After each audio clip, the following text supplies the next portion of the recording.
Oke bro, pada kesempatan kali ini kita akan kembali ke masa Mesir sebelum Masehi.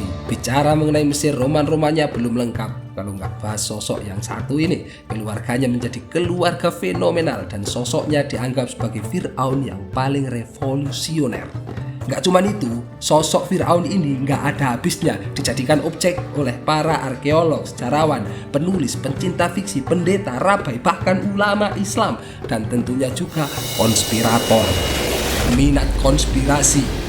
Apakah Anda salah satunya? Fir'aun yang fenomenal, misterius, sensasional. Fir'aun ini menjadi salah satu kandidat dalam salah satu teori di mana Nabi Yusuf alaihi salam hidup di masanya.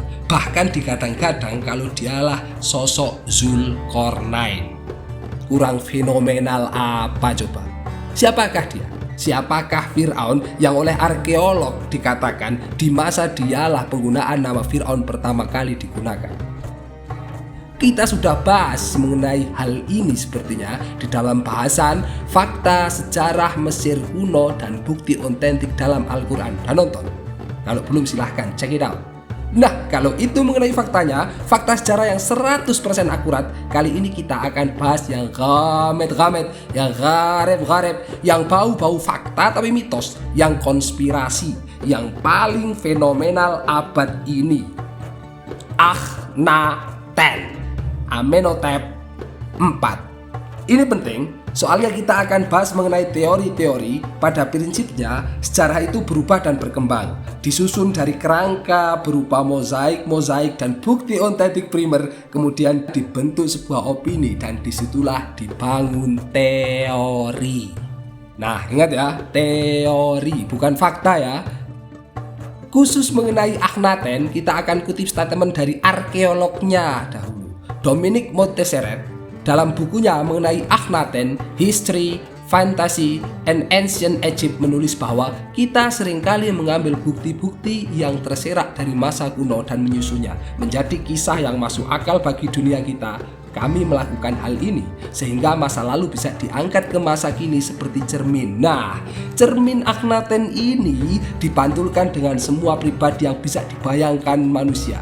Kadang jadi Nazi Hitler, pencinta damai, proto-Kristen, pencinta lingkungan hidup, diktator, bahkan seseorang yang bangga menjadi homoseksual. Karena mengenai Amenhotep IV atau Akhenaten ini, dulu orang Jermanlah yang pertama kali meneliti, yaitu di masa Nazi.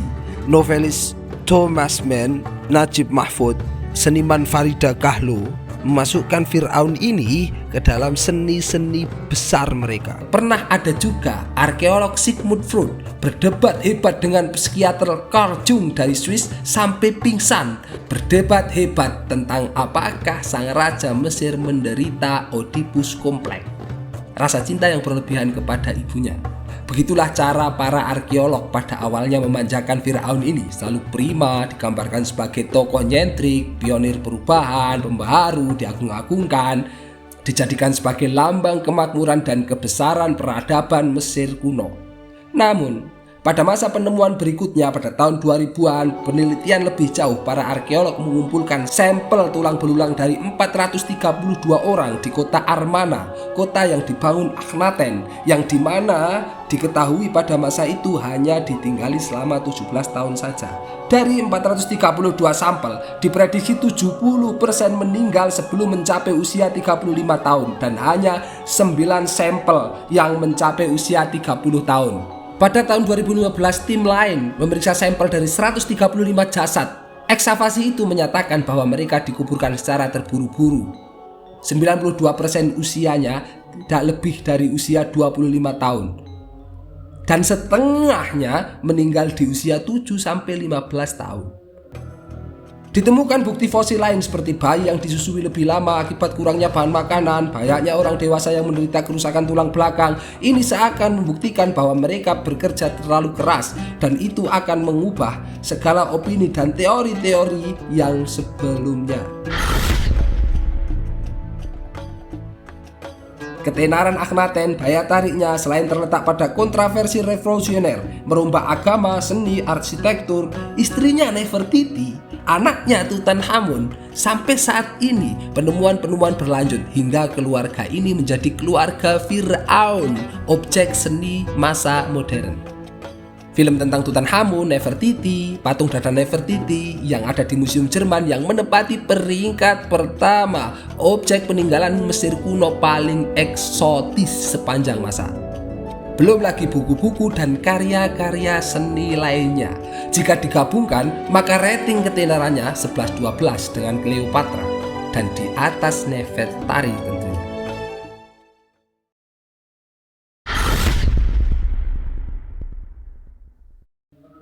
Akhenaten, roh yang hidup pada awalnya memerintah di Tebes dengan nama Amenhotep IV, memerintah bersama ayahnya Akheperur Amenhotep III selama 11 tahun. Jadi di Mesir pada waktu itu ada semacam aturan memerintah bareng gitu bro.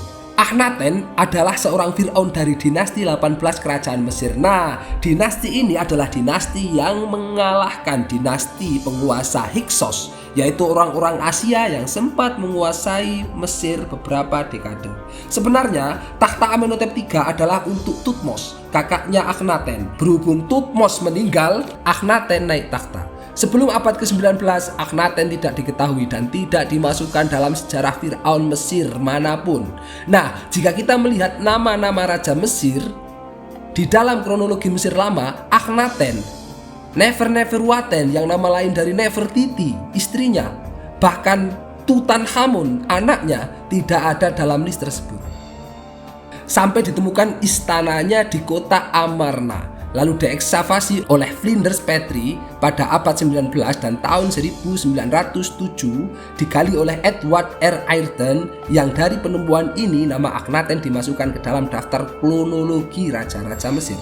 Akhenaten memerintah pada tahun 1353 sampai 1336 sebelum Masehi atau 1022 sampai 1006 sebelum Masehi menurut teori baru, yang berarti menurut sejarawan Nasrani semasa dengan Saul dan David, yang kita sebut juga sebagai Tolut dan Daud.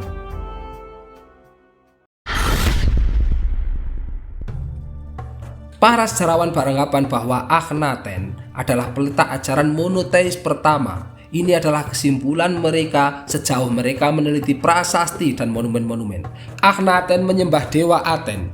Dikatakan sebelumnya, Aten sudah dikenal oleh pendahulunya, Amenhotep, sebagai salah satu dewa.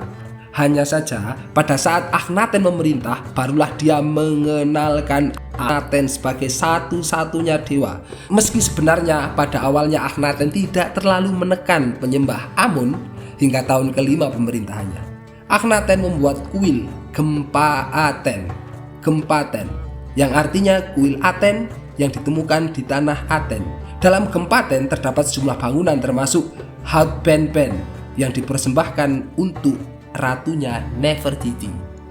Selanjutnya pada tahun kelima memerintah, Akhenaten memindahkan kota pemerintahan dari Tebes ke Akhetaten yang sekarang disebut Amarna. Amenhotep IV secara resmi mengubah namanya menjadi Akhenaten, meninggalkan kota Tebes, sekarang Luxor, kota ayahnya. Yang menariknya, baru ditemukan sejarahnya, baru ditemukan letaknya. Nggak lama ini, 2020-an. Di situs baru ini ditemukan ada suatu monumen yang berbunyi Aten ditemukan hidup dalam kebenaran, yang katanya adalah julukannya Akhenaten. Pada masa Akhenaten, Mesir sepeninggal Amenhotep III dikatakan dalam keadaan sangat makmur. Akan tetapi, karena reformasi besar-besaran yang dilakukan oleh Akhenaten, pembendaharaan negara dihabiskan untuk membangun kota baru dan agama baru. Semua orang, pemudanya, disibukkan dengan pembangunan patung, monumen, dan kuil-kuil. Akhenaten benar-benar serius dengan agama baru tersebut. Akan tetapi dia tidak menyadari bahkan patung dan monumen-monumen yang dia bangun akan dihancurkan di kemudian hari. Alih-alih membangun pemerintahan baru, cara baru atas namanya, dia malah dilupakan dan dihapus dari daftar raja-raja Firaun. Pada tahun 1900-an ditemukan Gua Akhenaten tahun 2020-an ditemukan Tebes. Maka penemuan-penemuan ini semacam membuktikan rentetan kisah Akhenaten yang sangat epik. Abad 21 ini, para Egiptolog percaya kalau 5 tahun sebelum dimumikan atau sebelum Akhenaten meninggal, Akhenaten memerintah bersama dengan Nefertiti, istrinya, seperti pemerintahan Amenhotep III bersamanya. Nefertiti memimpin dengan nama Akhirperur Nefer-Neferuaten. Menurut teori ini, setelah Akhenaten meninggal, Nefertiti memerintah mewakili Akhirperur Semenkhare, menyiapkan negara sampai dipimpin anak tirinya Tatunkaten, nama lain dari Tutankhamun. Meski Nefertiti mampu mencegah hancurnya kerajaan Mesir dari keterpurukan akibat pembangunan dan perombakan besar-besaran oleh Akhenaten, Nefertiti selanjutnya tidak pernah dianggap berjasa oleh raja-raja Mesir sesudahnya. Hilangnya Akhenaten dari sejarah dimulai dari anaknya sendiri, Tutankhaten, yang kembali mengkultuskan Amun-Ra serta menghapus ajaran monoteisme ayahnya. Hingga puncaknya, dia kembali ke Tebes dan meninggalkan Akhenaten, kota baru yang dibangun susah payah oleh ayahnya tersebut, serta mengubah namanya menjadi Tutankhamun.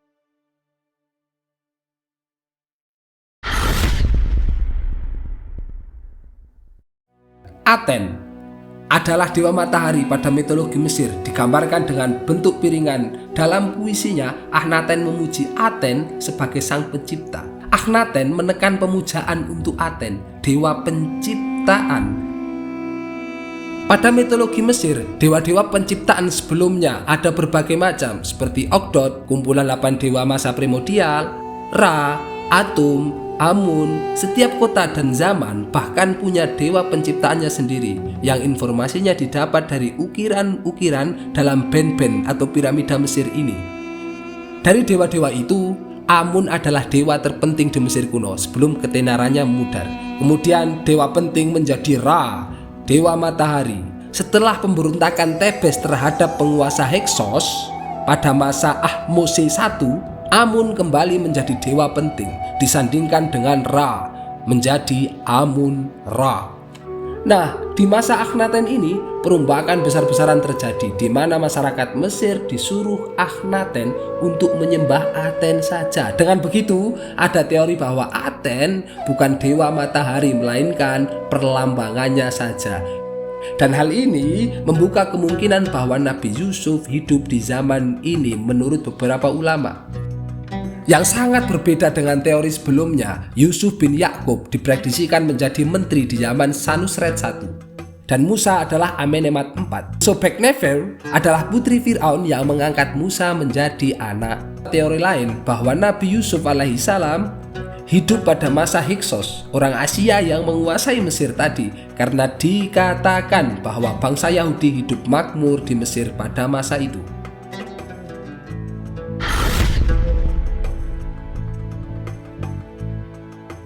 Jadi ini bahkan seperti daya tarik tersendiri memang. Ada fakta menarik di perpolitikan Mesir, yang dimana penelitian di Mesir sempat terhambat pada masa reformasi Mesir yang berakhir penggulingan Husni Mubarak setelah Morsi dan Ikhwanul Muslimin berkuasa. Mereka mengesahkan Undang-Undang Dasar Monoteisme Akhenaten. Programnya bernama Nahdo Renaissance. ثورة 25 يناير وتحقيق أهدافها كاملة والحفاظ على الشرعية ثمن الحفاظ عليها حياتي. Nah ini, pada masa Mesir kuno, setelah periode lemah dan tercerai-berai, para Fir'aun sering mengulang slogan Wehem Mesut, mengulang kelahiran, sama artinya dengan Renaissance. Morsi baru setahun menjadi presiden, kemudian dikudeta oleh militer, digulingkan, digantikan oleh Al-Sisi, panglima Mesir saat itu, yang kemarin viral gara-gara ngeban lato-lato. Kayaknya pernah dengar. Ada yang menyamakan bahwa Morsi seperti Akhenaten dan Sisi seperti Horemheb. Horemheb mengembalikan Mesir dari semangat revolusioner berhaluan teologis kepada haluan sebelumnya. Akan tetapi menyiapkan jalan bagi periode Ramses di mana Mesir ada pada masa puncak kejayaannya. Politik dan legitimasi sejarah Mesir itulah yang menyebabkan banyak orang di seluruh dunia tertarik dengan figur Akhenaten. Setelah kematian Akhenaten, Nefertiti digantikan oleh Tutankhamun. Tutankhamun mengumumkan penyembahan Amun-Ra kembali dan melarang teologi ayahnya. Dalam sebuah dekrit dia mengatakan, negeri ini menderita. Dewa Dewi menelantarkan negeri ini. Hilangnya Akhenaten dari sejarah dimulai dari anaknya sendiri Tutankhaten yang kembali mengkultuskan Amun-Ra serta menghapus ajaran monoteisme ayahnya. Mengubah namanya menjadi Tutankhamun hingga puncaknya Hemorheb, panglima perang saat itu, naik tahta memberontak keluarga Amenhotep. Kemudian berusaha memusnahkan seluruh ajaran, peninggalan, dan semua hal yang berhubungan dengan Akhenaten. Akhenaten sering digambarkan sebagai Firaun yang paling dibenci, sang kriminal, pemberontak. Para Firaun selanjutnya menghancurkan patung-patung dan ukirannya, mencoba menyingkirkannya dari sejarah. Sampai sekarang penelitian lebih tentang Akhenaten dan keluarganya masih berjalan. Entah siapa kamu Akhenaten, bagaimanapun sepertinya, kamu akan jadi hikmah.